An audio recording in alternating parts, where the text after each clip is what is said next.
pèlerin sur cette terre, j'ai m'avancé vers le ciel, vers le pays des lumières, séjour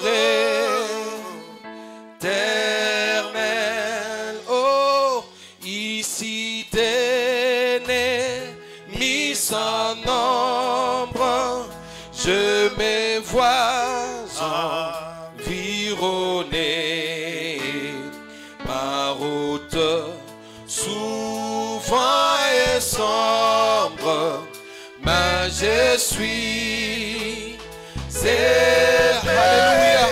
Oh, mais je suis aimé du tendre Père, aimé du plus tendre Père, qui m'a conduit en chemin et dirigé ma carrière, et dirigé ma carrière par sa sûre main. Oh, pendant l'épreuve et l'orage, dans l'angoisse et la douleur, sa voix me dit, prends courage, je suis ton, alléluia, sauveur. Je suis ton, poussez des cris de joie, sauveur. Travailler pour un tel maître, on le sait et en contemple. Quel bonheur en les contemplant. Quel bonheur incomparable. Oh, qu'il était mon sort, oui, mon sauveur adorable, me conduit au port, me conduit au port.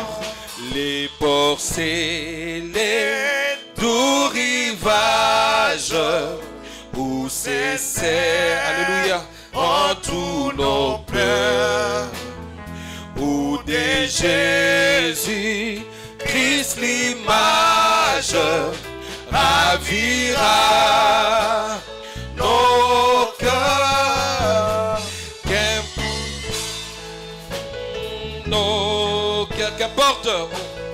Qu'importe donc la souffrance, Jésus vient, lèvons nos yeux, bien près est la délivrance, il s'ouvre le ciel, il s'ouvre.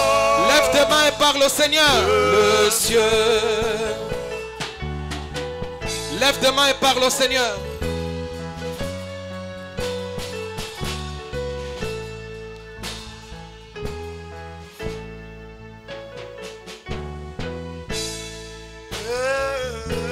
Le ciel, oh, il s'ouvre. Le ciel, il s'ouvre. Le ciel, il s'ouvre. Le ciel, oh, il s'ouvre. Le ciel, il s'ouvre. Le ciel, oh, il s'ouvre. Le ciel, il s'ouvre. Le ciel, les fous,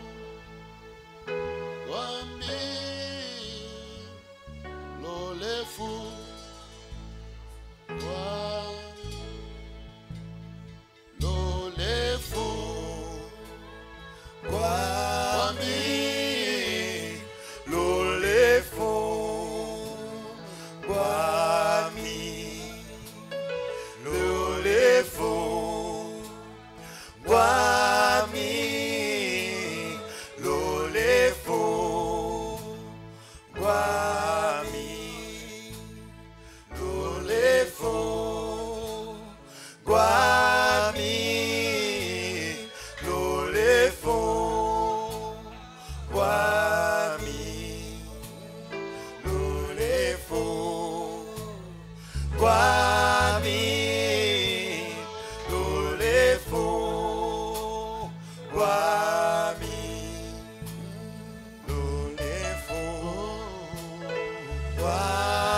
tobeti mabupo na nkolo. Ça vous avez acclamé pour un homme. Wana bobeteli nde moto. Mais acclamons pour le Seigneur des Seigneurs. Tobeta mabupo na nkolo na bankolo.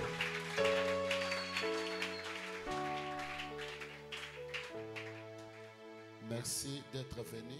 Melisi lolenge bosili koya. Je sais qu'on a déjà prié pour les requêtes. Naibete basi babondeli pona babosenga mabondeli. S'il y a encore des requêtes, continuez à envoyer. Soki babosenga mususu ezali bo tikate kotinda. On va prier pour vous. Bako bondela pona bino. Je vais parler sur les cris d'alarme. Na ko lobela likolo ya ko ganga ya milelo. Disons dans Psaume 22, Totanga na mukanda ya banzembo mokapo tukumi bale na mibale. 19 à 21. Molongwa litangi azomi na libwa kino na tukumi bale na moko. Et toi, Éternel, ne t'éloigne pas. Pe yo Yahweh ko kende mosika te. Toi qui es ma force. Yo yo zali bokasi na ngai. Les gens qui ont l'Éternel comme leur force Bato oyo bazali na Yahweh lokola makasi na bango. me donneront, vont me donner des amens. Bako pesa ngai ba amen. Amen. Amen. C'est toi qui es ma force. Yonde ozali makasi na ngai. Viens à ta mon secours. Yaka na lombango na lisungi na ngai. Protège mon âme contre les glaives, Batela molema na ngai na glaive. ma vie contre les pouvoirs des chiens. Bomoi na ngai na bokonzi ya baimbwa. Sauve-moi de la gueule du lion. Yo kangola ngai na monoko ya nkosi. Délivre-moi des cornes du buffle. Kangola ngai na maseke ya bifle. Je loue le Seigneur parce qu'on va pénétrer dans le mois de décembre en train de prier. Nazali ko kumisa nkolo poto kota na sanza azomi na mibali na kati ya mabondeli. Et je sais que ce mois ici va terminer très bien. Pe na yebi ete sanzo ekosila malamu. Amen. Il n'y aura pas de dégâts. Ba makama ikozala te. Psaume 40. Banzembo tuku minei. Toi, Éternel, Yo Yahweh. tu ne me refuseras pas tes compassions. Yo okoboyela ngai ba mawana yo te. Ta bonté et ta fidélité me garderont toujours. Bolamu na yo pe boyenge bini na yo ekobatela ngai tango nyonso. Car des monts sans nombre m'environnent. Nzambi ba mabe oyo ezangi motango ezali kozinga ngai. Les châtiments de mes iniquités m'atteignent. Ba minyoko ya masumu na ngai nko ezali kosimba Et ngai. je ne puis ainsi porter la vie. Pe nazali kokoka koyikela komona yango lisusu te. Ils sont plus nombreux que les cheveux de ma tête. Yango eleki ata suki ya mutu na ngai na ebele. Et mon courage m'abandonne. Pe kasu na ngai ezali kotika ngai. Mon courage m'abandonne. Molende na ngai ezotika nga. Veuille me délivrer. Sunga yaka kokangola ngai. Ô Éternel, O Yahweh. viens à ta mon secours. Yaka na lombango na lisungi na ngai. Que tous ensemble ils soient hontés confis. Bango nyonso elongo bayokisa masoni pe bakutana mbulungani. Ceux qui en veulent à ma vie, Bayi bazali koluka mabe pona bomoi na ngai. pour l'enlever, Pona kolongola bomoi na ils ngai. les requis, les rougissent. Bazonga sima pe bakoma motane. Ceux qui désirent ma perte. Pe bayi bazali koluka kokoisama na ngai. Amen. Amen. En ce mois de décembre, Na sanza oyo ya Desembre, le Seigneur va confondre l'ennemi. nkolo akokotisa banguna na mbulungani. Amen. Psaume 71. Mokanda banzembo mokapo ya tuku sambo na moko. Ne me rejette pas au temps de la vieillesse. Kobwakisa ngai te na tango bompaka na ngai. Quand mes forces s'en vont, Tango bamakasi na ngai kokende, ne m'abandonne pas. kobwakisa ngai te.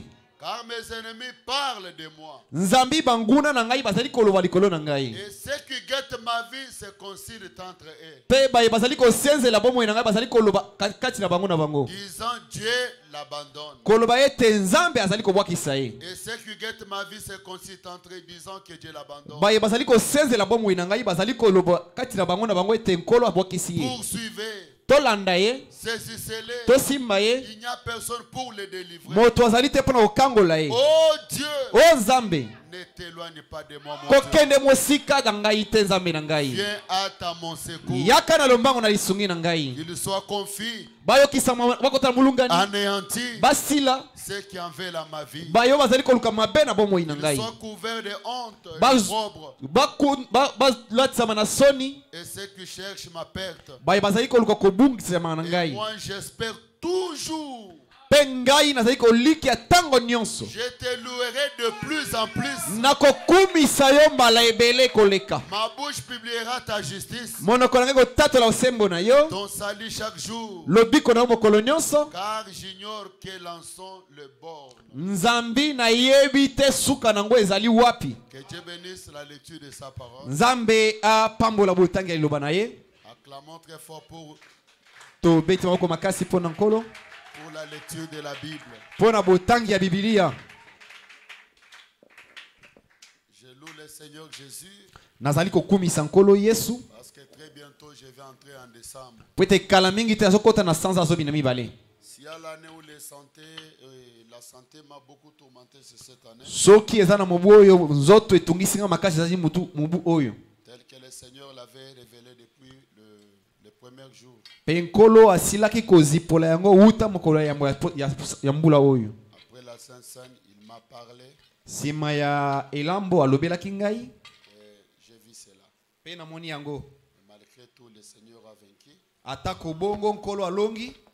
Dans quelques heures, je vais entrer en décembre. Itikalika mwa minute mwa bangunga muke nazokota na sanza azobi na mibale. En bonne santé. Na nzoto kolongono. Amen. Amen. Je sais que nous sommes au bout. Nayebi ete tuzana suka. Quand nous arrivons au bout, Tango tokoma na suka. c'est là où le Seigneur intervient. Nde sika nkolo akotaka na mosala. Amen. Et nous avons lu l'histoire de 3 enfants hébreux Tolobaki lisolo bana baebelo misatu. qui étaient arrivés au bout. Bao bakomaki na suka. Ils ont refusé de fléchir. Baboyaki kokweisa makondima kofukama. Ils ont refusé d'adorer l'idole. Baboyaki kongumbamela ekeko. Ils ont confessé tout haut Balobaki yango mungo makasi. que le Dieu qui mérite l'adoration, Ete nzambo bongi na bongumameli na biso. c'est le Dieu d'Israël. Ezali nzamba isalela. Je ne fléchirai jamais. Biso tokokweya soki mokete. Je resterai debout. Nakotikala kaka kotelema likolo. Et ma bouche chantera toujours le Seigneur. Pe munoko na koyemba mikolo nyonso nkolo. Je louerai toujours le Seigneur. Nakokumisa nkolo tango nyonso. Je les publierai partout. Nakotatola yango bisika nyonso. Je suis entouré par les ennemis Na nzingami na banguna. qui veulent détruire ma vie. Bao bazoluka babo mababi bisabo moi na ngai. Ils s'ensemble entre eux, Bazali kosanga na kati na bango na bango. en train de faire des complots. Na kati ya kosala makita mabe. Frère Branham m'a dit, lorsque je passe dans des moments difficiles, Ndeko na bitango na soki ya batango wa pasi. là au ciel, il y a une réunion. Kuna na lola ezana lianga ni moko ezokota. Il y a une conférence Ezana lisolo moko ezali kokota. entre Dieu et les anges. Na kati ya nzambe na banji. Et je sais qu'en ce moment, Dieu est en réunion. Amen. Pete na yebete na tango yo nzambe na kati ya lianga ni. Frère Branham m'a dit, Ndeko na zoloba. je pouvais voir Oudroum Na kwa komona mwanje udum. se lève là et dire, Seigneur, Atemelo binkolo. envoie-moi. Tinda ngai. Laissez-moi seulement descendre. Tikanga na kwa kukita kaka wana. Je suis un ange du feu. Nazali mwanje ya moto. Je vais les brûler Na kotumba bango. et récupérer Shadrach, Meshach et Abednego. Pe nazwi baebelo misatu wana. Dieu répond à Oudroum. Nzambe ya noludrum. Non, non, pour les cas de Shadrach, Meshach et Alubi Abednego, tete de pona baebelo misatu wana. ça ne regarde pas un ange. Etaleli mwanje te. Moi-même, Ngai moko. je vais descendre. Nazokita. Amen. Gabriel pouvait dire, Gabriel koki koloba. Seigneur, Nkolo. envoie-moi. Tinda ngai. Le Seigneur a dit, je ne t'envoie pas. Nkolo alobi nazotinda yo te. Pour les cas de Shadrach, Meshach et Abednego, Pona likambo ya Shadrach, Meshach na Abednego. je vais descendre moi-même. Nazokita nga moko. Amen. Michael a dégainé son épée. Mikael abimisi mopanga na ye. Il a dit, Seigneur, Alobi nkolo. regardez à Babylone. Tala kuna na Babylone. Là, à Kinshasa, Kuna na Kinshasa. regardez ta fille. Tala mwana no ya mwasi. Elle a refusé de fléchir. Ye aboyi kokweya. Elle a refusé d'épouser un païen Aboyi kobala mopagano. à cause de ta parole. Na tina ya liloba na yo. Elle a pris position pour toi. Ye azwi etelemeli ya liloba na yo. Frère Branham m'a dit, Ndeko mona zoloba. lorsque vous prenez la position pour Dieu, Tango yo etelemeli mpo na Nzambe. et Dieu prend aussi la position pour Pe toi. Nzambe ozo etelemeli mpo na yo. Amen. Amen. Ce soir, ne fléchissez jamais. Na poko oyo bino bokweyisama te. Et nous devons rester debout, Pe esengeli totika kotelema likolo. publiant la gloire de Dieu. Kotatola kembo na Nzambe. Amen. Amen. Est-ce que je peux entendre un amen? Nakoka amen moko. Et le moment où tout allait, où il semblait bâclé, Pe na tango makambo nyonso ezali komona neti ekangami. Il a appelé le vent du nord et de l'est. abengisi mopepe ya ngambo ya nord na mopepe ya ngambo ya est. Il est descendu comme une flèche. Akiti lokola mbandi ya. Amen. Amen. Il les a sauvés. Akangolaki bango. Et ce soir, Pe na poko oyo il va descendre comme une flèche aokita lokola mbandi et il te sauvera. pe akokangola yo. Amen. Amen. Peut-être vous pensez que Dieu ne vous écoute pas. Tango mususu ozobondela yebi te ozokanisa te nzambe azoyoka yo te. Peut-être son œil ne va pas. Tango mususu lisu ezomona te Mais il t'observe. kasi azali kotala yo. Il connaît votre problème. Ayebi likambo na yo, Il connaît votre situation. ayebi makambo na yo. Et je le déclare très bientôt. Pe nazali kotatola yango kala mingi te. Très bientôt. Kala Là, mingi te awa. vous verrez ça. Bokomona yango. Amen. Amen. Je peux entendre un amen. Nakoka amen.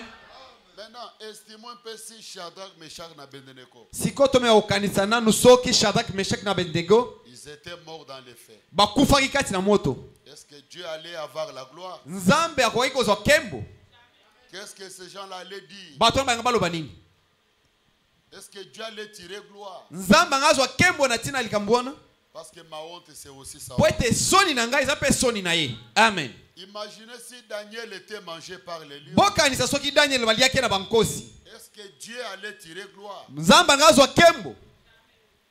Amen. Amen.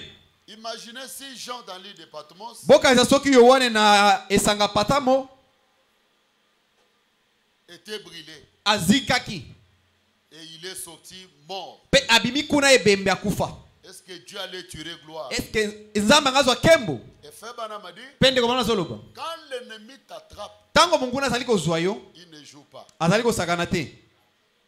Est-ce que vous me comprenez? Bozali kososola ngai? Il va vous faire des choses. Akosala yo makambo. Il va vous poursuivre. Akolanda yo, Il va vous donner des maladies. akopesa bobokono, Il va vraiment vous terrasser akobeta yo, au point de ne plus encore bouger. na mostanda yo koningana lisusu te. Surtout toi, la personne qui a toujours dérangé Satan, Mingi mingi yo muto tukisaka satana. qui a toujours fui le diable, Muto akima satana. qui a toujours crié, O aganga katango nyonso. publié. O atatola katango nyonso.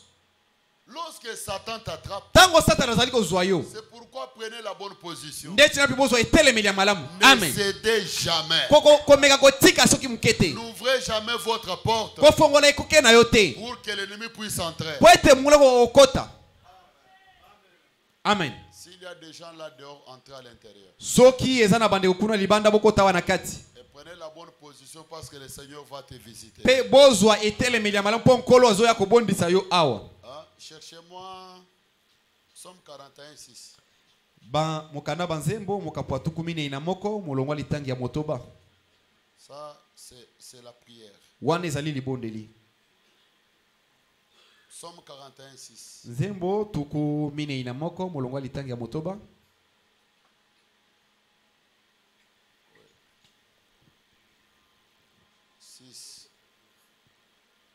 Si quelqu'un vient me voir, Soki moto aye kotala ngai, il prend un langage faux. azui elobeli ya lokuta.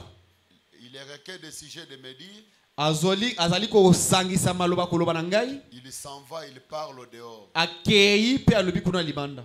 Tous mes ennemis chuchotent entre eux contre moi. Banguna na ngai nyonso bazali koyima yima kati na bango pona Ils kotelemela pensent ngai. que mon malheur causera ma mort. Bazali kokanisa te mabe na ngai ekosala ekomemanga na nkufa. Ça, ce sont les ennemis. Wana eza banguna. Amen. Il est dangereusement atteint.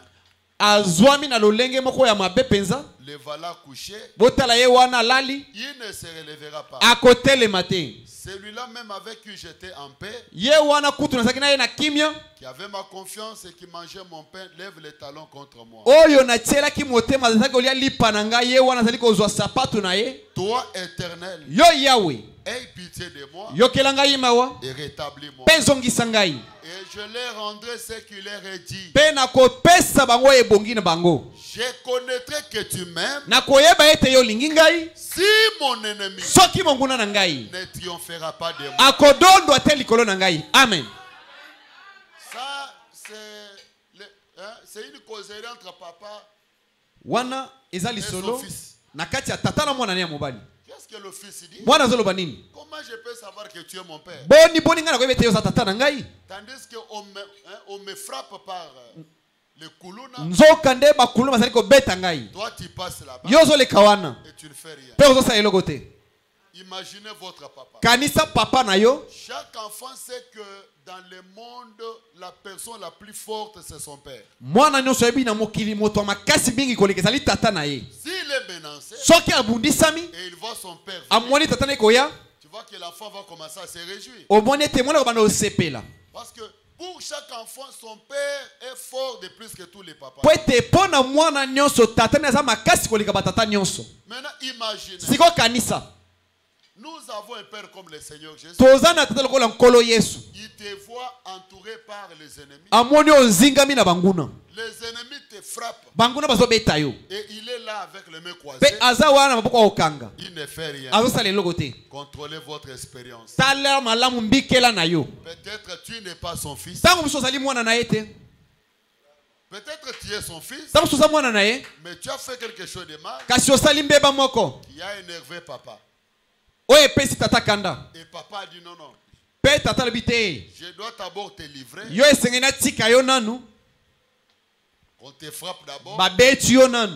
Et après tu comprendras. Pe na sima kososola. Mais nous avons quel père? Kasi tozala na tata nini? Nous avons quel père? Tozala na tata nini? Il est où? Aza wapi?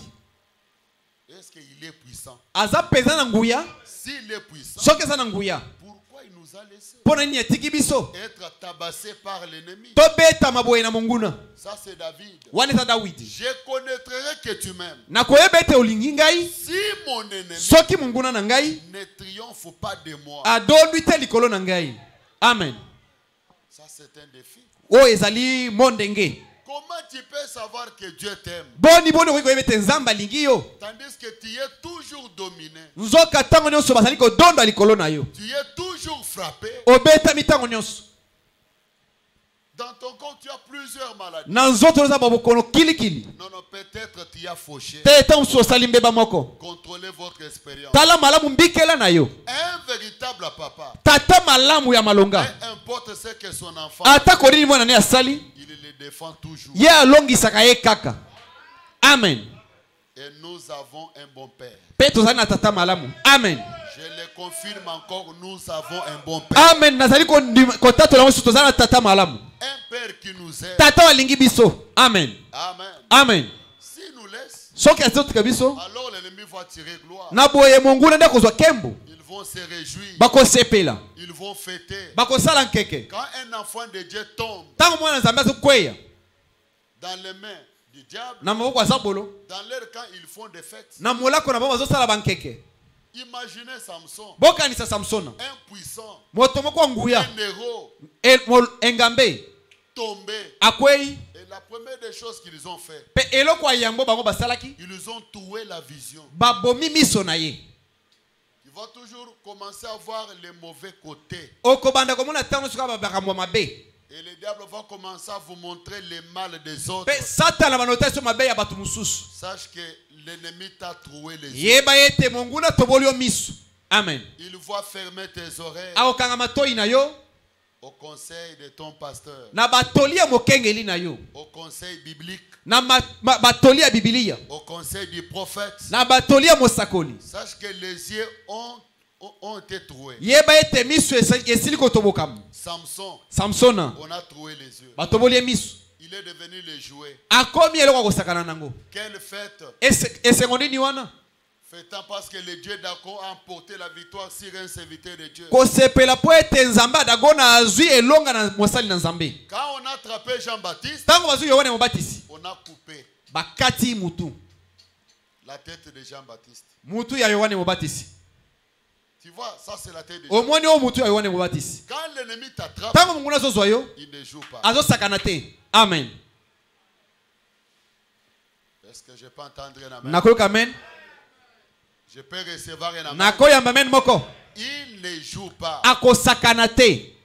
Jésus nu à la croix. Yesu bolumbu na ikulusu. Il est tombé dans le camp des ennemis. Akwei na molako wa banguna. Ils ont fait tout ce qu'ils devaient faire. Basali nyonso bakoki kosala. Jetant des salives sur lui. Kobwakele soyi. Imaginez, nu. Kanisa bolumbu. Devant ses parents. Liboso ya bana na ye, liboso ya baboti na ye, liboso ya bana. Pierre, on a coupé la tête. Petelo bakata mutu. Parmi les disciples, il y a quelqu'un qu'on a coupé la tête. Nakati ya bayekoli na yeza na moko bakata mutu. Nous devons conserver la présence du Seigneur. Tosengeli kobatela bozalisi ya nkolo. Amen. Nous devons conserver notre relation intime avec Dieu. Tosengeli kobatela boyokani na biso na Nzambe. Amen. C'est ce qui nous donne la force. Yango nezo pesa biso makasi. Amen. Dès que nous perdions cela, Tango tozali kobungisa yango, nous devenons des jouets. tokomi biloko osakana nango. Amen. Et quand le diable nous attrape, Petango nzambe olazali kozwa biso. il nous fera des méchantes choses. Akosala biso makambo ya kanza. Je peux entendre un amen. Nakoka amen moko. Peut-être quelqu'un est en train de faire le semblant. Tango mususu mutu osali kobeta kara. Vous savez bien que votre relation avec Dieu est coupée. Oyebi malamu te boyokani na Nzambe katani. Et tu ne sais pas les limites de tes ennemis. Pe oyebi bandelo ya banguna na yo te. Ils t'entourent, ils sont là. Bazali kozinga yo bazali wana. Est-ce que je peux entendre un amen? Nakoka amen moko. Je peux recevoir un amen. Nakoyamba amen moko. Ce soir, nous devons rétablir nos relations avec Dieu. Amen. Poko eseri tozongisa boyokani na biso na Nzambe. Amen. Et nous devons crier, pleurer à lui. Pe eseri toganga tolela na ye. Un cri Mo- d'alarme. Koganga moko ya milelo. Seigneur, viens à notre secours. Kolo yaka kosunga biso. Amen. Si tu ne viendras pas, Soki okoki koya te, c'est fini. wana esili. C'est fini. Esili. Parce que l'ennemi est méchant. Po ete monguna azali na kanza. Pour le diable, aimer, c'est haïr. Po na zabolo kolinga eza nde koyina. Pour le diable, Po na zabolo. quand il te fait du mal, Tango osala mabe, c'est ça faire du bien. nde kosala malamu po na ye.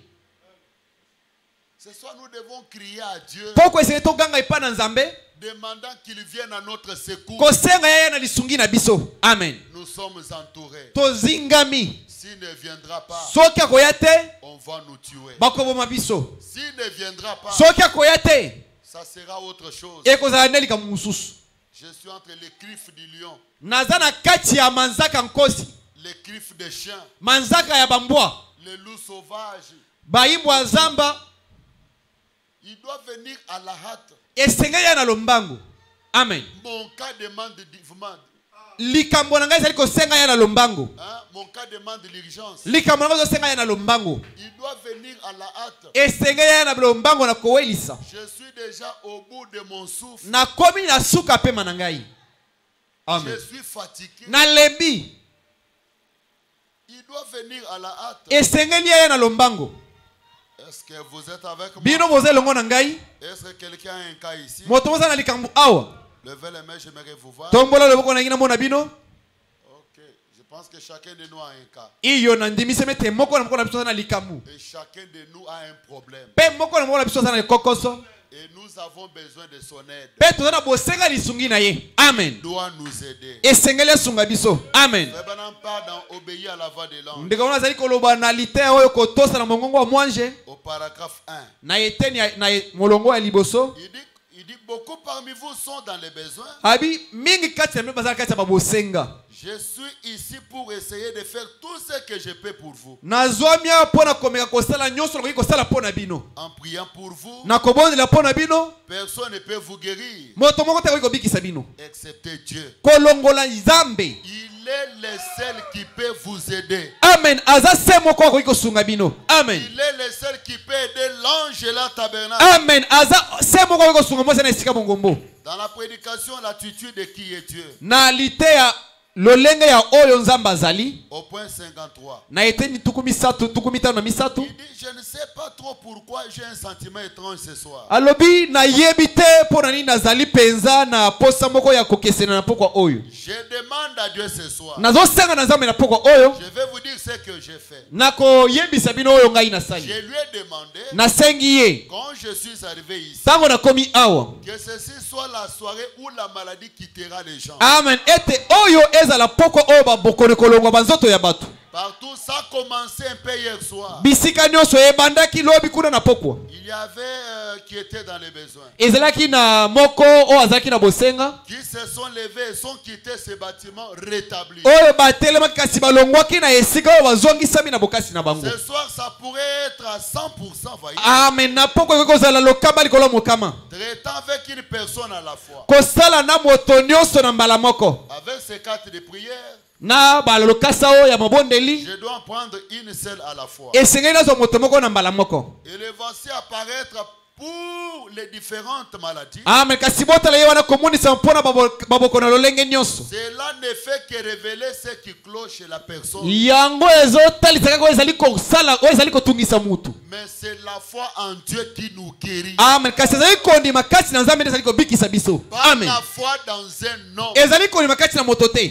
L'homme n'a jamais délivré. Moto atikala kokangola te. Amen. L'unique est le seul capable Oyo moko ya likida azala makoki de vous délivrer, ya kokangola yo, de vous sauver, ya kobikisa yo, de vous venir en aide. ya koya na lisungi na yo. C'est le Seigneur Jésus. Eza nkolo Yesu. Amen. Mais s'il ne vient pas, Kasi soki ete qui nous montre celui qui le dépasse. atalisa biso aleki ye. Si Jésus ne bénit pas, Soki Yesu azopambola te. il doit nous montrer celui qui le dépasse, qui peut venir. Esengeli alakisa biso aleki ye okoki kopambola biso. Nous sommes rassemblés en ces lieux, c'est pour lui. Tosangani na esika eza mpo na ye. Si nous marchons avec la fierté, Soki tozotambola na lipambu, si nous défions les sorciers, soki tozobwaka mo ndenge na bandoki. c'est parce que nous savons que dans notre camp, Amen. Ezali mpo toyebi te na molako na biso. nous avons une personne puissante. Amen. Tozali na moto moko ya nguya. Une Amen. personne plus puissante. Moto moko azala nguya mingi koleka. C'est le Seigneur Jésus. Eza nkolo Yesu Kristo. Amen. Nous croyons qu'en dehors de lui, Mpe tozali kolibete libanda na ye. il n'y a pas quelqu'un. Moto mosusu azali te. Amen. Mais si nous crions, nous sommes au bout, nous sommes menacés, nous sommes entourés. Kasi soki tozali koganga toza na suka tonzingami. Les voisins nous disent, mais où est leur Dieu? Bazali bazotuna biso kasi wapi Nzambe na bango. Mais il n'y a pas de changement. Kasi mongo wana ezali te. Leur Dieu est-il mort? Nzambe na bango akufa. Leur Dieu est parti où? Nzambe na bango akenda wapi. C'est ça le défi. Wana nde mondenge. Mais pourquoi il n'est pas guéri? Kasi mpo nini ye abikisami te. Pourquoi sa vie ne change Mpo pas? nini bomoi ezobongwana te. Tandis qu'il prie, Nzoka abondelaka. il est toujours à l'église. Azalaka te nyonso na losambo. Mais pourquoi sa vie ne change Kasi mpo nini bomoi ezobongwana te. Nous mettons tout dans son camp. Tozotia nyonso na molako na ye. Et ce soir, nous le défions. Amen. Mpe na poko tozobwakele mo ndenge. S'il est Dieu, Soki azali Nzambe. il doit entrer en cette Amen. soir. Esengela kota na mosala na pokwa oyo. Je ne dis pas demain, mais ce soir, Amen. Alobi lobi te na pokwa oyo. il doit entrer en scène Amen. Esengela kota na mosala. et faire quelque chose. Mpe asala eloko moko. Amen. Amen. Alors, s'il est incapable, qu'il nous dise, Na boye so na makoki te ayebisa biso. c'est lui qui est plus que lui. Ayebisa biso azali makasi koleka ye. S'il est incapable, Soki azangi makoki. il nous montre la personne à qui on peut s'adresser. Atalisa biso moto toyi kokende koloba epai na ye. Mais ce que je sais, Kasi oyo ngai nayebi. dans ma vie, moi, Étienne, Na bomoi na ngai Etienne. je n'ai jamais invoqué Satan. Natika kobengisa Satana te. Amen. Qui a déjà invoqué Satan? Nani asila kobengisa Satana awa? Levez la main. Tombola loboko. Est-ce qu'il y a quelqu'un ici? Levez la main. Ezala mutu na ngambo oyo tombola loboko. Est-ce qu'il y a quelqu'un ici? Awa na ngambo ezala mutu. Sœur, regardez-moi. Il y a quelqu'un. Bandeko basi botala ngai. Levez la main. Tombola loboko. Ça, il n'y a personne Eliko ba ezala mutu te. qui a déjà invoqué Satan. Oye asila kobengisa Satana. Mais qu'est-ce que Satan fait dans nos vies? Kasi nini Satana osala babomoi na biso? Qui l'a invité? Nani abengisi ye? C'est par force Eza na makasi. qui nous impose des maladies, Nde azali kobambika biso babokono. des blocages, Kotiela biso babebaka. des sécheresses. Baboka uki. Rien ne marche. Eloko moto ezotambola. Et ce soir, Mpe na pokwa oyo. nous crions Tozonganga. en réclamant le secours. Na kosenga lisungi. Amen. Amen. Je ne peux pas entendre un amen. Nakoyoka amen moko. Parce que nous savons que dans notre camp, Po ete toyebi na molako na biso. il est notre héros, Ye nde elombe na biso. le puissant conquérant, Azali mobundi molongi. Amen. le grand Elohim le fort, Elohim monene oyo ya makasi. El Shaddai, El Shaddai. El Jibor, El Shibor. Elolam. Elolam. Il est le Dieu de tous les dieux. Azali nzambe ya banzambe nyonso. Et pendant que je parle de lui, tous les démons tremblent. Amen. Pena tano solobela ye bademo nyonso bazali kolenga. Parce Amen. qu'ils connaissent sa puissance. Po ete bayebi makasi na ye nguya na ye. Le Dieu de l'ange là est puissant. Nzambe ya moza esika bongo bazali na nguya. Le Amen. Dieu de Branham est puissant. Nzambe ya bwana bazali na nguya. Le Dieu de Malachi 4 Nzambe est ya malaki ya puissant. mine azali na nguya. Il est celui Azali oyo qui a toujours relevé les défis. atombolaka mo ndenge oyo ebwakami. Et ce soir, il doit relever chaque défi. Mpe na poko esengeli atombola mo ndenge moko na moko ebwakami. Amen. On doit vivre dans cette condition jusqu'à quand? esengeli tobika na lolengo kino ntango nini? Jusqu'à quand? Kino ça va ntango changer? nini? Jusqu'à quand je vais pleurer? Kino ntango nini nakokoma kolela? Jusqu'à quand? Jusqu'à quand? Kino ntango nini? Quand est-ce que je vais aussi l'expérimenter? Ntango nini nga mpe nakobikela ye? J'ai toujours entendu que Dieu a béni. Nayokaka kaka nzambe apamboli. Dieu a donné le travail. Na nzambe apesi mosala. Dieu a visité. Nzambe abondisi. Quand est-ce qu'il va me visiter? Ntango nini yakoya kotala ngai mpe na Laisse-moi le déclarer. tika ngai natatola yango. Que le temps est arrivé Amen. Ete ntango ekomi. où Dieu doit placer la différence Amen. Nzambe esengeli tia bokeseni. entre ceux-là qui l'adorent Amen. Kati ya baye bazali kogumbamela et ye. ceux-là qui ne l'adorent pas. Amen. Na baye bazali kogumbamela ye te. Amen. Mais moi, Amen. je l'adore. Kasi ngai mpe nazali kogumbamela ye. Je n'ai jamais invoqué Satan. Natika kobengisa satana te. Dans ma vie, j'invoque Jésus. Na bomona ngai nabengaka nzambe Yesu. Mais il doit mettre la différence. Kasi esengeli tia bokeseni. Ma vie est menacée. Bomoi na ngai etungisami. Mes enfants sont menacés. Bana na ngai batungisami. Mon mariage est menacé. Libala na ngai etungisami. Ma santé est menacée. Bokolongo na nzoto na ngai etungisami. Je suis au bout. Naza na suka. S'il ne vient pas, Soki aye te je serai enterré. nakokundama. Parce que Jean-Baptiste, on a coupé la tête. Po ete Yohane mobati bakati mutu. Samson, on a troué les yeux. Samson abatobola misu.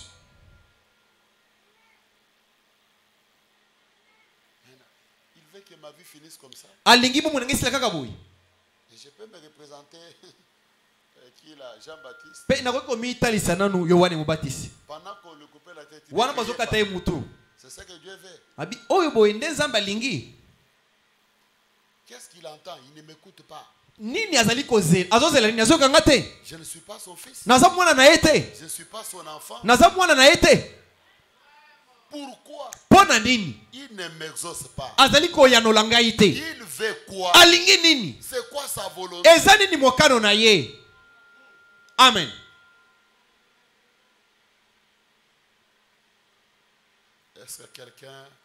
Est-ce que je m'adresse à quelqu'un? Nazolobela mutu mona pokwa. Amen. Amen. Non, non. Je n'ai pas encore vraiment à entendre. Te. Nazali susu na tango kozela te. Je ne vais pas vivre dans l'espérance. Nalingi kobika na kati ya kolikia te. L'espérance est le futur. Kolikia ezali lobi. Mais la face est maintenant. Kasi kondimeza nde sikoyo. Amen. Je ne vais pas encore entendre. Nalingi lisusu kozela te. Amen. Je peux entendre un amen. Nakoka amen. Je suis au bout de mon souffle. Naza na suka pema na ngai. Je ne vais pas encore espérer. Naza lisusu na kolikia lisusu te. Je ne suis pas Abraham. Naza Balahama te. Je ne suis pas Job. Naza Yobo te. Je ne suis pas Anne. Naza Ana te. Moi, c'est moi. Ngai eza ngai. Abraham, c'est Abraham. Abraham eza Abraham. Branham nous a amené le Dieu de maintenant. Amen. Branham emebiso nzambe ya sikoyo. Amen. Je peux entendre un amen. Nakoka amen moko. Je dois espérer jusqu'où? Esengeli nalike kino wapi? Je suis malade. Nazobela. Il me dit d'entendre. Azobana nga nazela. Non, non, il doit entrer en Te scène. esengeli kotala musala. Je n'ai pas encore le souffle d'entendre. Naza suna pema kozela lisusu te. Il doit entrer en scène. Amen. Esengeli kotala musala. Est-ce que quelqu'un peut me donner un amen? Moto opesanga amen moko. À la hâte, il doit entrer en scène. Na lombango esengeli kotala musala. Je suis dans les besoins. Naza kati ya bosenga. Je suis dans l'urgence. Naza kati ya likambo ya lombango. Ma vie demande l'urgence. Bombo inangeza osenga lisuki ya lombango. Amen. Je ne suis pas Abraham. Nazali Abalahama te. Je ne suis pas Sarah. Nazali Sala te. Moi, c'est moi. Ngai ezali ngai. Job, c'est Job. Yobo ezali Yobo. Moi, j'ai besoin de manger. Ngai naza na bosenga kolia. J'ai faim. Naza na nzala. Et tu me dis, Pe ozoloba na ngai. tu ne te souviens pas Ozokanisa te. quand j'avais nourri les enfants? Tango nalisaki bana Isalela. Non, ça c'est le passé. Wana ezali makambo eleka. Si tu avais nourri les enfants d'Israël, Soki oliesaki bana Isalela. maintenant, Sikoyo. nourris-moi aussi. Yesa ngai pe. Amen. C'est ce qu'on nous dit. Nde oyo azoloba. On te l'a espéré. Osongola likiaki. Pour avoir espéré, Pona kosila kolikia. c'est lui. Eza ye. Maintenant, moi, je ne suis pas comme ça. Sikoyo ngai nazali bongo te. Il ne m'a pas créé comme ça. Okelinga bongo te. Maintenant, je suis au bout. Sikoyo nazwami na suka. Si tu n'interviens pas, Soki oye te. qu'est-ce que les voisins diront? Bazala nini bakoloba nini? terrassé. na betami 40 à battre ici. Il faut que bimanda. Yo zo promettre ngai. Mais au correspondre ngata no kozala na nzela. Comme je l'avais déclaré la fois passée. lokola na tatolaki yango mokolo elikanaki J'ai déjà 40 ans. naza deja na mibu tukumi nei 35 ans. tukumi misatu na mitano Maintenant, libala ezate. Maintenant, ozozela tango pesanga libala. Et comme makambo ya Zambe pesanga mwana. Ngayo na zokota déjà ménopause.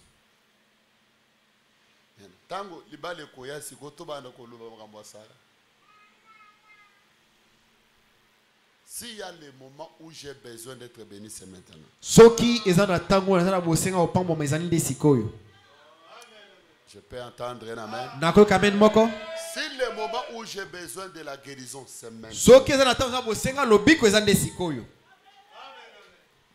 Les autres renvoient cela dans le millénium. Non, bato mosusu ozotinda yango na bokonzi ya koto moko j'ai besoin de cela maintenant. te na bosenga na yango sikoyo Dans le millénium, je n'aurai pas besoin de la guérison. kuna na bokonzi ya koto moko nakozala bosenga lobiko te Oui, c'est le spirituel. te ezali makambo molimo Mais maintenant, je suis dans ce corps. kasi sikoyo eza na mosuni oyo Le corps a des besoins. nzoto eza na bobosenga Et j'ai des besoins. mpe naza na bobosenga Azozela na kweya. Po aya kolobake na kweya kinono. Je suis dans l'urgence. naza na kati ya urgence Papa Martin, s'il y a le moment il faut bon, c'est maintenant. Non, non, après 10 ans, on peut se aux Alandais. S'il y a un moment il faut kumba mutuka ezasira. amen Okumba pe mituka bien ezasira. amen Non, non, il faut vraiment la foi c'est une ferme assurance. te kondima Des ezali choses qu'on espère.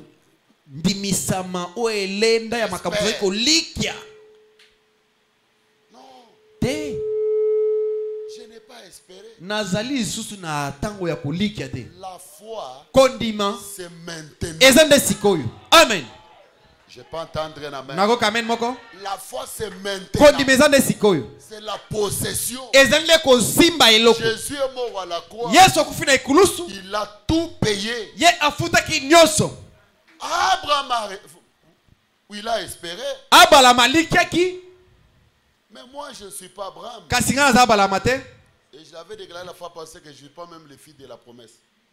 mpe nalobaki yango ntango elekanaki nazalaki ata mwana oyo ayelaka te Moi je suis héritier. ngai nazali mosangoli amen Un héritier n'espère pas. mosangoli alikiaka te Lorsqu'il est conscient, ntango ayebi la malamu conscience lui revient makanisi nene ezongeli ye que moi ici, ete ngai oyo je suis héritier. nazali mosangoli Directement, il prend le document, mbala moko ozwi mikanda il se tient devant sa parcelle, atelemi liboso ya lopangu na ye il dit ça m'appartient. alobi eza ya ngai amen Sortez de ma maison. bobima na ndako na ngai C'est pour moi. ezali ya ngai Je suis l'héritier. nazali mosangoli yango C'est depuis la croix eza kouta na ekulusu que Jésus a tout payé. nde yesu afutaki nyonso C'est amen depuis la croix eza uta na ekulusu que Jésus a remis tout entre les mains de l'homme. nde yesu azongisaki nyonso na maboko ya mutu Il n'a amen pas seulement payé, mais il a tout accompli. afuti kaka te kasi akokisi nyonso Ce soir, nous n'avons pas le temps à entendre poko toza na ntango kozela te ou bien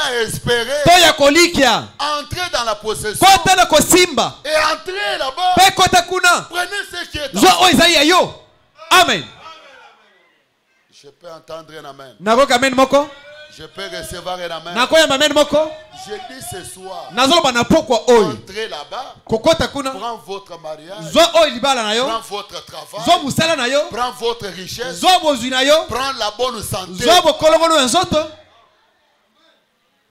Non, demain, non, non, pas demain. lobi te sikoyo amen Je n'ai pas le temps à entendre. naza na ntango ya kozela te Je prends mon mariage maintenant. nazwi libala na ngai sikoyo S'il y a le moment où nous avons besoin de la bénédiction, c'est maintenant. soki eza na ntango tozala bosenga ya mapamboli eza nde sikoyo Je ne le déclare pas dans le millénium. nazali kotata longo eza na bokonzi ya koto moko te Si S'il y a le moment où nous avons besoin de la bonne santé, c'est maintenant. pas dans le millénaire. S'il y a le temps où nous avons besoin de construire des maisons, des parcelles, de toucher l'argent, ce n'est pas dans le millénaire. C'est maintenant. Amen. Amen. S'il y a le moment où nous avons besoin des enfants, C'est maintenant. Amen. On a besoin de l'enlèvement et ce qu'on a millénium. On a besoin de ban. Nakendeka na lola bongo na tikala ko komela nini bebu ya mwana te. Hein? Na kelo la ka bongo na botite. Ko la pambola bien. Amen. Na millénium ko na libala ezate. S'il y a le moment où il libala eza elengi. Eza awa. Je peux recevoir un amen. Je peux entendre un amen. S'il y a le moment où Moutou Keza bien, il y a un moment où. Amen. Il y a un millénium. Amen. Amen. Non. Tolembi bilaka. Oh nazamwa na bilaka. Bilaka ngo. Et koko kisama mokolo nini mais nazo kola non nga mona ramanse na mutu na ngai basuki 6 ya pembe e bandi et tchengai mal à l'aise parce que ça déjà effectivement liwa dès que moni yango ça déjà liwa et s'installer et comme ko beto na miro et que na we na kwe kuna depuis 25 ans il s'installer et comme ko sakana nayo tie comme mayo mais na liwa yango yezo kende déjà na ngai yo saka na kopambola yo papa ozo papa na lola to yebite to sepeli ke to ko sepela na millénium mais kuna avion ko la pambola bien yo so yo kelengi avion.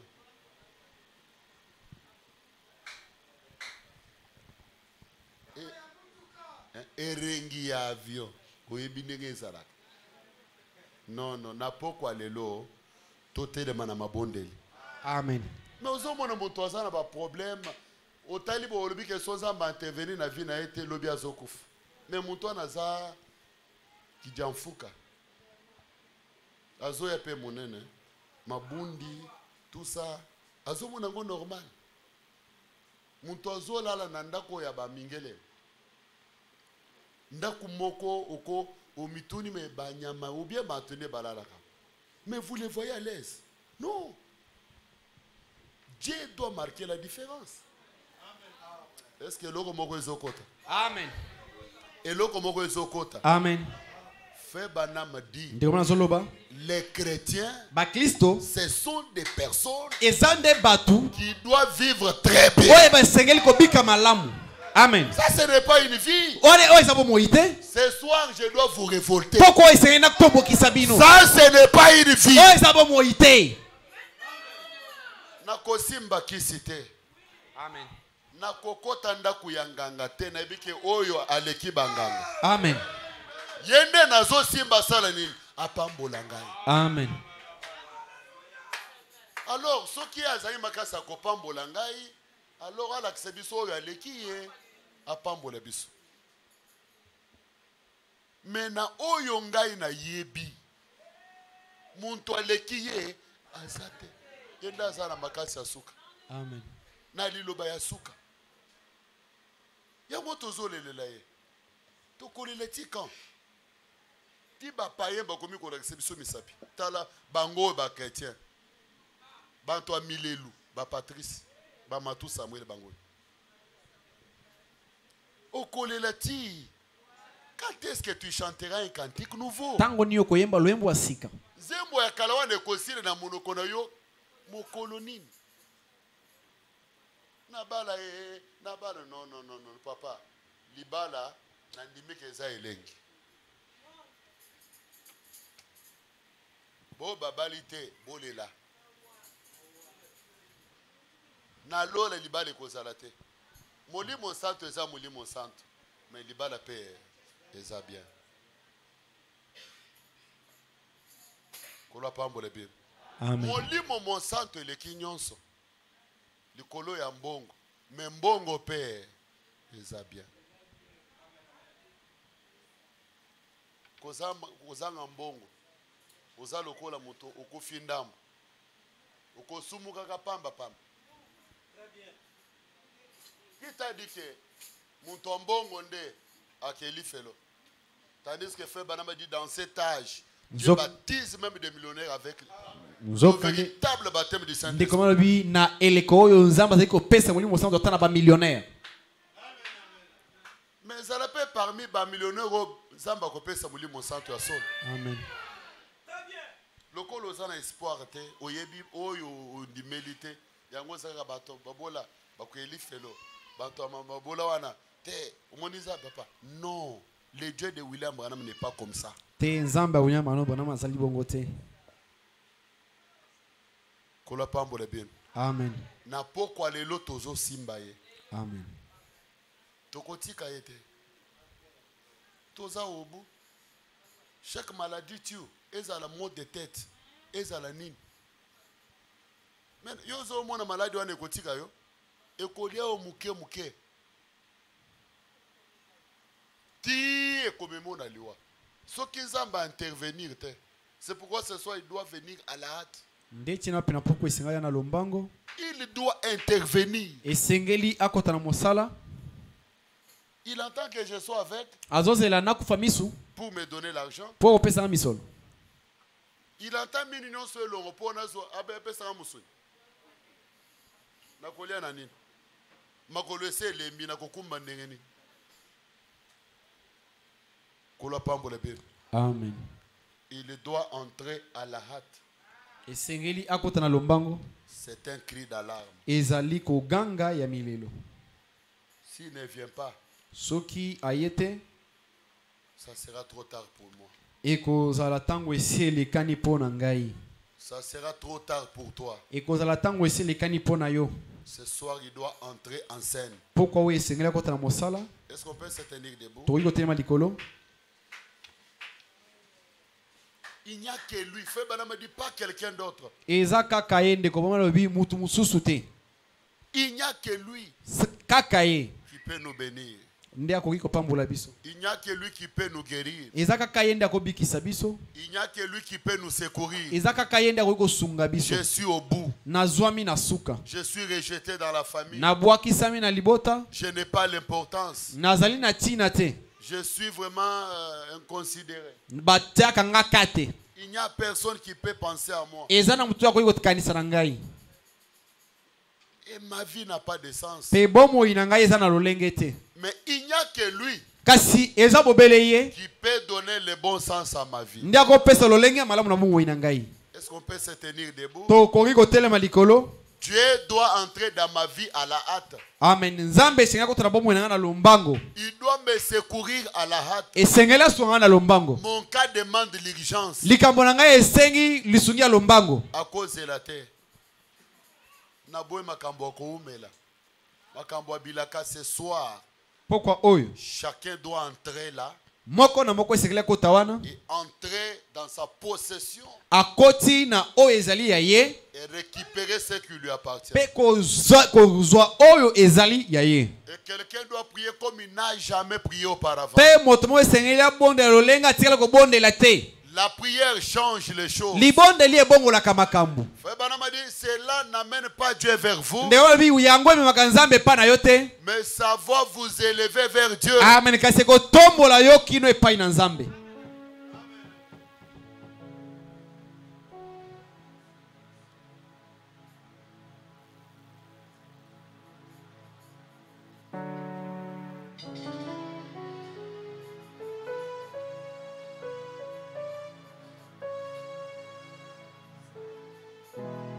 Jusqu'à quand? Kino tango nini? Jusqu'à quand? Kino tango nini? Dieu doit changer ma situation. Nzambe esengeli abongola makambo na ngai. Jusqu'à quand je dois demeurer dans cette condition? Kino tango ni esengeli natika na makambo lolenge oyo. Jusqu'à quand? Kino tango nini? Le temps est arrivé. Tango ekomi, Soit je suis son fils, to naza mwana na ye, soit je ne le suis pas. to naza mwana na ye te. Amen. Amen. Si tu es mon père, Soki oza tata na ngai, que mon ennemi ne me triomphe pas. monguna na ngai a dondo likolo na ngai te.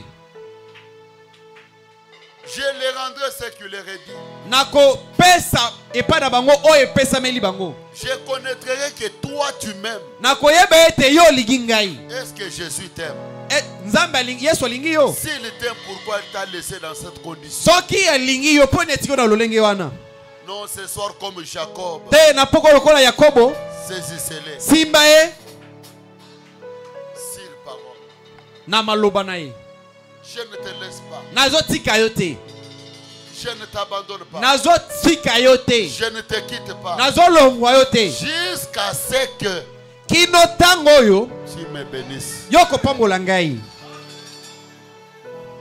Est-ce que la position là vraiment, Penza lolenge wana. c'est la position de quelqu'un qui doit saisir Dieu comme Jacob? Etelemeli wana eza etelemeli na mutu alingi simba Nzambe lokola Yakobo. Est-ce que réellement tu es venu pour la prière? Penza yo ye polo kobondela. Lève-toi. Telema. Sois debout là où tu es. Zala kotel mesika ezwami yo. Saisis Dieu. Simba Nzambe. Dis-lui, Seigneur, Lobona ye nkolo. si tu ne changes pas ma vie, Soki obongoli bomoi na ngai te, je ne t'abandonne pas. nako sundola yo te. Parce que Branham vient de nous pointer Jésus en disant il n'y a que lui. Po ete bala ocho talisa biso Yesu koloba ete ezali kaka ye. Pas quelqu'un d'autre, il n'y a que lui. Moto mosusu te bobele ye. Maintenant, si c'est lui, Sikoyo soki ezali ye. saisissez-le cette nuit Simba ye na butu oyo. et vous le verrez. Pe okomona ye. Amen. Amen. L'ange a dit Jacob, laisse-moi. Mwanja lobi Yakobo tika ngai. Le matin vient déjà. Tongo ezali koya. Bien que sa jambe était cassée, Atako kolone bukanaki. il n'a pas laissé l'ange. Atiki mwanje te. Et l'ange a dit, Pe mwanja lobi. à partir d'aujourd'hui, Kobanda lelo. ton nom, Kombo na yo. c'est Israël. Eza isalela. Amen. Et ce soir, il doit changer mon nom. Amen. Pena poko esengela bongo la kombo na ngai. Il doit changer ma situation. Esengela bongo la likabu na ngai. Amen. Le problème est que vous les prenez à la légère. Likambo ezali de bino bozali kozwaye na bopete. Vous n'êtes pas décisif. Bosukisami te. Et vous devez être décisif Pe esengeli bosukisama. en disant ma situation doit changer. Na koloba ete likambo na ngai esengeli bongo wana. Il doit entrer en scène. Esengeli kota na mosala. Il doit changer mon nom. Esengeli bongo la kombo na ngai. Amen. Regardez, Bambulo naza déjà nango. Bambula naza nango. Mais ça ni balaka. La comptabiliser vie quand? Jusqu'à quand? L'ange est là tabernacle. Kino tango nini mwaja sika Dieu mongongo. doit entrer en scène. Nzambe esengeli kota na mosala. Fait Banama dit il faut des hommes et des hein? Les hommes forts. Ndeko Les lobi hommes dits, esengeli bato ya makasi. qui peut se tenir là Oyo bakoki kotelema wana. et à travers les prières, Pe na nzela mabondeli na bango. Dieu change les choses. Nzambe abongoli makambo. Amen.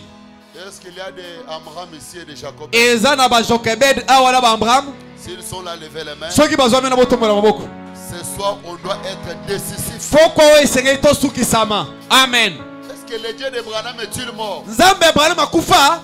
Est-ce que Branham est parti avec la colonne de feu? Branham akenali kuzi na moto. Est-ce que notre Dieu est faible? Nzambe na biso azala alemba. Mais s'il est fort, Kasi soki eza makasi. voilà mon cas. Tala likambo na ngai. Mon cas demande l'urgence. Likambo na ngai osenga lisungi ya lombango.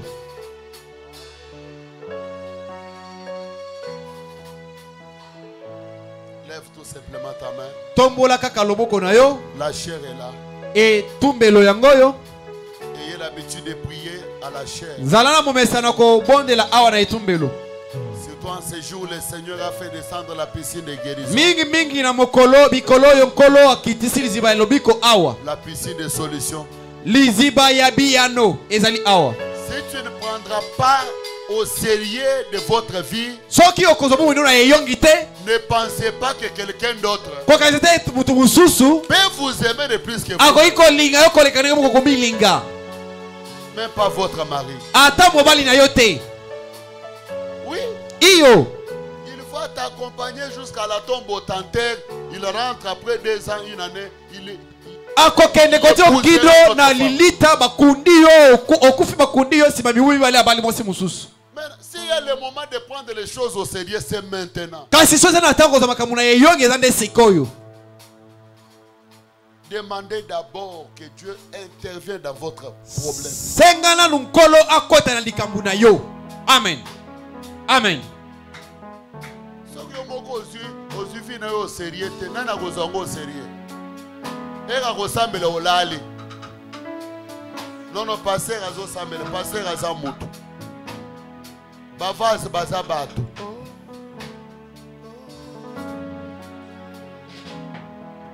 Maintenant, yo moko na ozwi likambo na au sérieux te. Oza na ba problème, oza lokolo oza na ba problème te. Est-ce que c'est normal vie olekaka?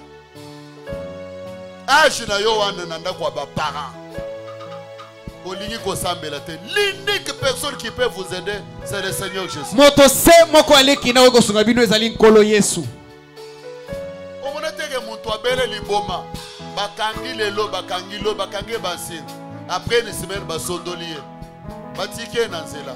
Banani ba parents. Ba parents. Soko za na voler parce que vous avez mobimbo zo tambola. Mais bele liboma lelo. Bakanga yo lelo lobi pour finir. Mabome belo zo mona bakanga bango ti balemba bango batikeli bango.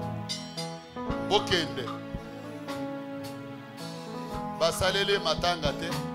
Baleli ete me batiki ye. Parce que balembi maladi na ye. Monto yo pansara alingi yo. Me bele liboma 6 mois ina neso bakotika yo na lopango. Mais on dit que ce problème na yo na valeur te au monde ngo pété. Tandis que diable azolia muke. Bamboa bazoya, balu bazoya. Ole kokanga nzamba secourir yo, ozomona ngo nyonso normal. Le temps est venu. Ngonga eye Où toi-même tu dois parler. oyo moko esengeli oloba. De saisir Dieu au mot. Peko simba nzambe na maloba. Nandimeli nani. Message eza solo. Soki eza solo.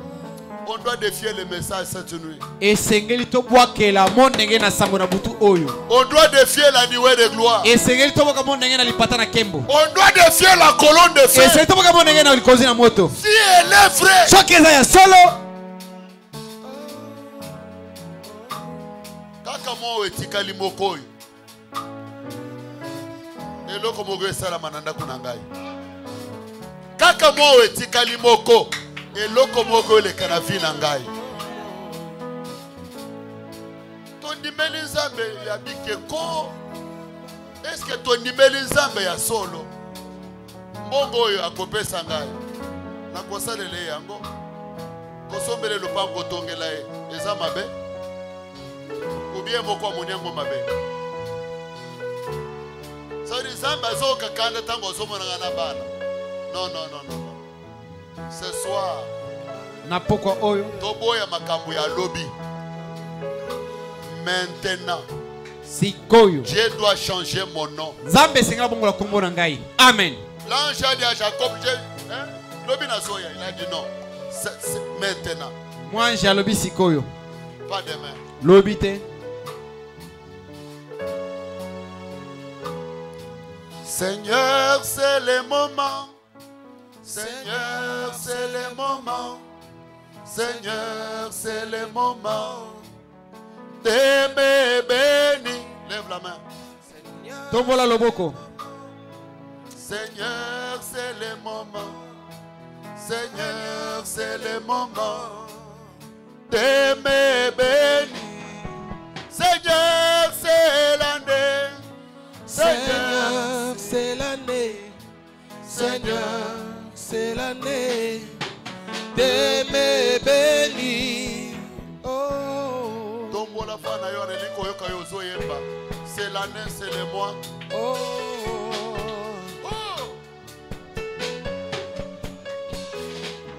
Seigneur, c'est le mois. Seigneur, c'est le mois. Seigneur, c'est le mois. De me bénir. Seigneur, c'est le jour. Seigneur, c'est le jour. Seigneur, c'est le jour. Sokoye kofanda zonga. De me bénir. Seigneur, c'est le jour. Seigneur, c'est le jour. Seigneur, c'est le jour de me bénir. Seigneur, c'est l'année. Seigneur, c'est l'année. Lève la main. Seigneur, c'est Tombola l'année. loboko. De me bénir. Seigneur, c'est la minute. Seigneur, c'est la minute. Oh, Seigneur, c'est la minute. De me bénir. Seigneur, c'est le mois. Seigneur, c'est les mois. Oh, Seigneur, c'est les mois. De me bénir. Seigneur, c'est la semaine. Seigneur, c'est la semaine. Oh, Seigneur, c'est la semaine. De me bénir. Seigneur, c'est le jour. Seigneur, c'est les jours. Oh, Seigneur, c'est les jours.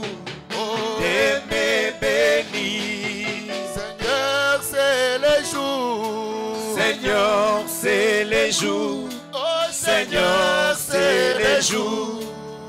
De me bénir. Oh, oh, oh. C'est le mois. Oh, oh, oh, oh. Ozotika ngana kola. S'il y a le moment où j'ai besoin de toi, c'est maintenant. soki eza na ntango eza na bosenga na eza nde sikoyo J'ai besoin de toi maintenant. naza na bosenga na yo sikoyo Pourquoi tu entends? mpo na nini ozali kozela Pourquoi tu entends? mpo na nini ozali kozela Nazokola. Nazokola. Si y a le moment où j'ai besoin de toi, c'est maintenant. soki eza bosenga na eza nde sikoyo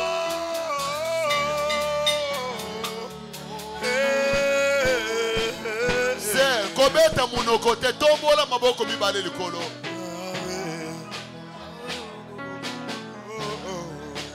Kosambela na mawa te. Saisis l'ange. simba mwanje Dis-lui c'est le moment. loba na ye ezali nde ngonga Ma vie n'a pas de forme. bomoi nanga eza na lolenge te Ma vie n'a pas de sens. bomoi nanga ezali na lolenge na Ma sens famille te n'a pas de sens. libota nanga eza na sens te Ce soir, Jésus, poko oyo nkolo donne-moi la bonne forme. pesanga lolenge ya malamu Je n'ai pas de la valeur dans le quartier, nazali na motuya te na quartier dans ma famille, na libota nanga dans la société. na mboka Ce soir, il doit restaurer le valeur. poko oyo esengeli azongisa motuya Oh, oh, oh. Je ne suis pas respecté Oh, oh, oh. nazali natosami te à cause de ma condition physique, na ntina lolenge nazaleli à cause du manque de travail. mpaka mpona kozanga mosala Je ne suis pas considéré. bapesi bazotosanga ngai te Je n'ai pas de la valeur. nazosenga motuya Je suis insulté. nafingami Il pense que mon malheur causera ma mort. bazali okaise te mabe na mapasi na ngai ekomemanga na kufa Seigneur, viens à mon secours. nkolo yao kosunga ngai J'ai besoin de toi maintenant. nana bosenga na yo sikoyo J'ai besoin de toi. nana bosenga na yo S'il y a le moment où j'ai besoin de la guérison, c'est maintenant. soki eza te eza bosenga lobiko eza nde sikoyo S'il y a le moment où j'ai besoin du salut, c'est maintenant. soki ntango naza besoin lobiko eza nde sikoyo S'il y a maintenant où j'ai besoin de la bénédiction, c'est maintenant. soki eza te eza bosenga mapamboli eza nde sikoyo C'est maintenant. eza sikoyo Pas dans le millénium. eza na bokonzi ya koto moko te. Alléluia. Alléluia. Oh, oh, oh.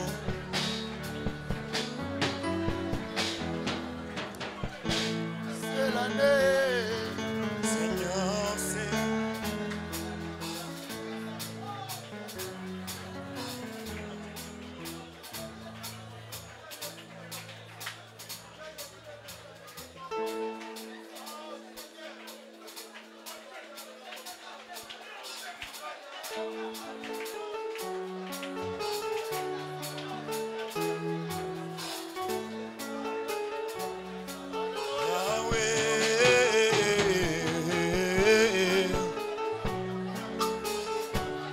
Yahweh, oh.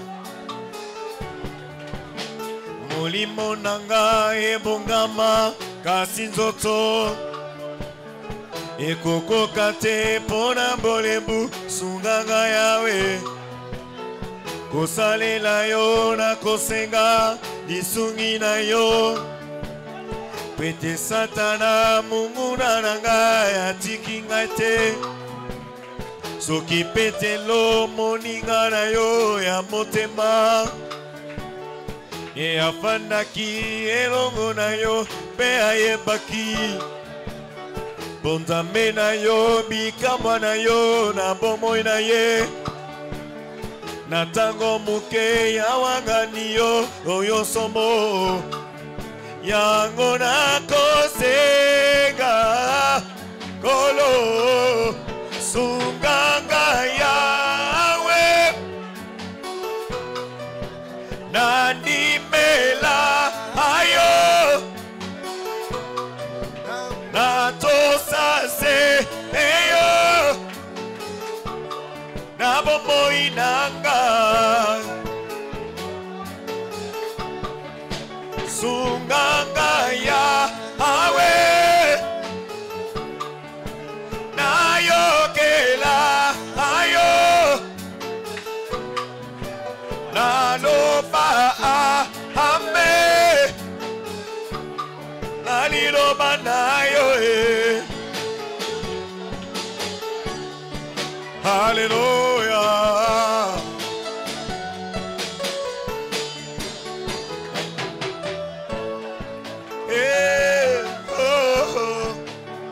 Ainalingaka tango nyonso komipesa epai na yo lokola yo komipesaki na ekulusu po ete ngai yo nazwa bonsomi bomoi na yo oya peto opesaki nga okamataki oya ngai ye ya masumu koloposa na ezali ete nafuta nyongo epai na yo na lolenge nakosalelaka yo na makasi na ngai te na nguya pete sengolu na yo yango nakosenga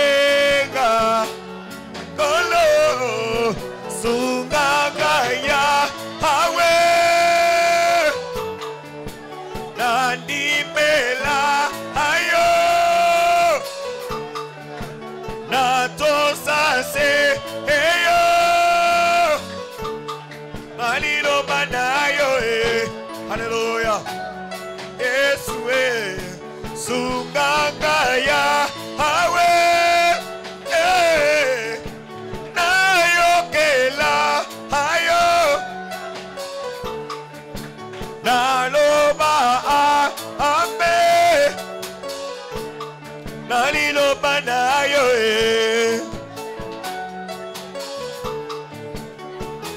Hallelujah. Kolonagai liloba na yo etalisingai ete yo ye kokamata lingoma na yo bosenga na ngai epai na yo ezali ete otondisa ngai na molimo mosantu pona zwa nguya ya konetwa elongo na yo bomoto nanga pe mokili ekweisama.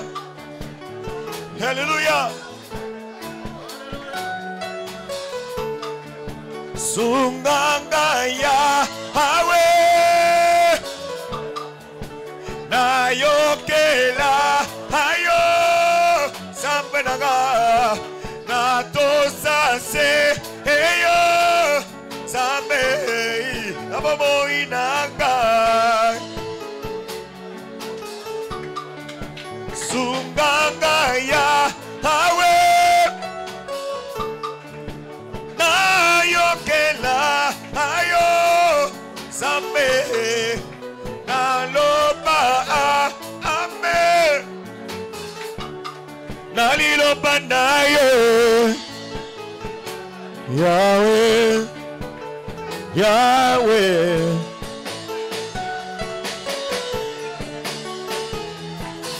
yo liloba na yo yatango yo tineliga eleki mayele pe bomoto nanga nanga imoko na kokokate kobika yango.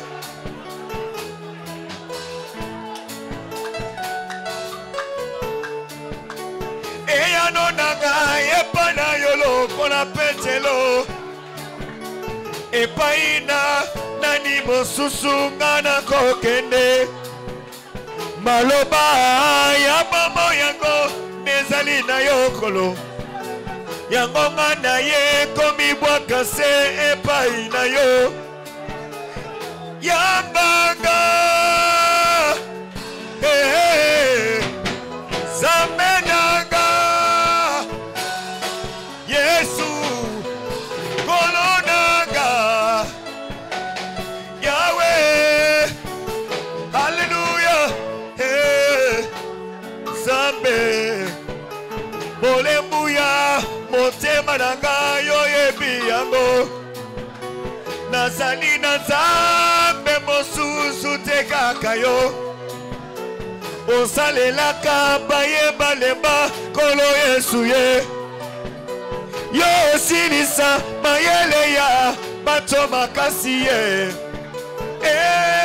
kolo nanga nasengi na yo na mongongo yo oya molebu oyo pesinga kobimisa makasi na yo oyo ekoki pona kolongola libota na ngai kati na mabe kobimisa bandeko na ngai kati na kufa salelanga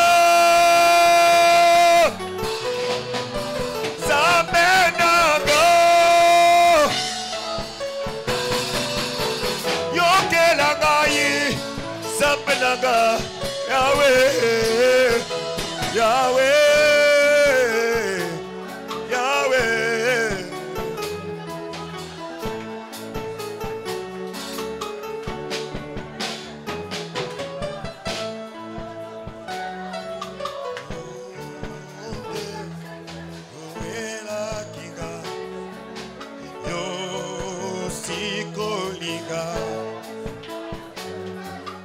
Nazangi yakopesa yo zuwa temasa zoli yonde yoela kinga yo sikolinga Nazangi yakopesa yo zuwa semasa joli yonde yoela kinga yo sikolinga Nazangi yakopesa yo zuwa semasa joli. Hallelujah. Yonde yonde yowela kinga yo sikolinga ona zangi kopesa yo zuwa sema sanzoni. Écoutez.